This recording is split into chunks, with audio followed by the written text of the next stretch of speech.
Deborah Sampson was born on December 17, 1760, in Plimpton, Massachusetts, a town near Plymouth. She descended from several prominent pilgrims from the Mayflower, her father being a descendant of Miles Standish, and her mother being a descendant of William Bradford. When Deborah was 5, her father failed to return home from a voyage, which caused her family to struggle financially. Since her mother could not afford to take care of Deborah and her siblings, she sent them to live with different relatives, which led to them being split up into different households.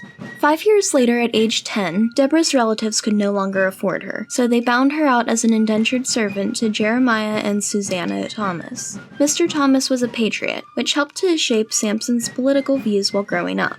After Sampson's indentured servitude ended at age 18, she got a job as a teacher over the summer and a weaver through the winter. During the winter of 1781, Deborah Sampson decided she wanted to travel and explore her options of other possible pursuits.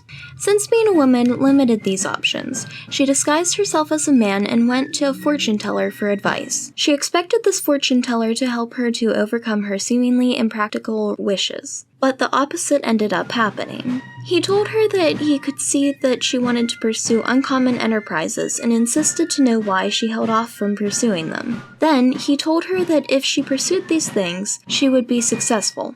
Of course, he ended up being correct, or else this video would not have been made. Sampson's visit with the fortune teller led her to wanting to go to Philadelphia. However, the harsh winter weather delayed her from doing so. While waiting for spring, Sampson sewed herself a man's coat, waistcoat, and breeches, then bought a pair of men's shoes and a hat. Over these cold winter months, she got the idea to join the military. This was, of course, at the time, impossible for a woman, but disguised as a man, there would be nothing stopping her.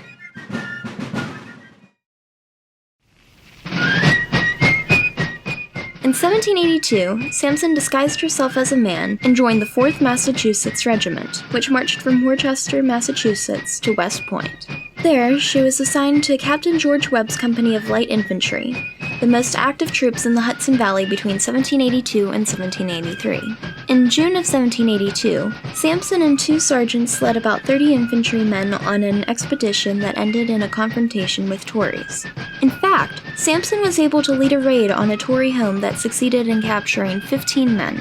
Although Sampson was able to accomplish a great deal as a soldier, having to maintain her secret led to her receiving injuries that could not be treated properly. At one point, Sampson was gashed by a sword in the forehead and was shot in the thigh by 2 bullets.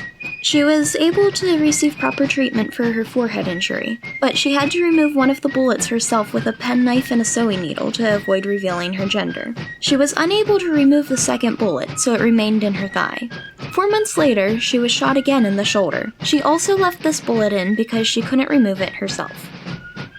Deborah Sampson's gender was eventually revealed when she became ill in Philadelphia. When she was taken to the hospital, she became unconscious, and Dr. Barnabas Binney discovered that Sampson was a woman while treating her. After Sampson's recovery, Binney wrote General Patterson a letter revealing her secret, which led to Sampson being honorably discharged in October of 1783.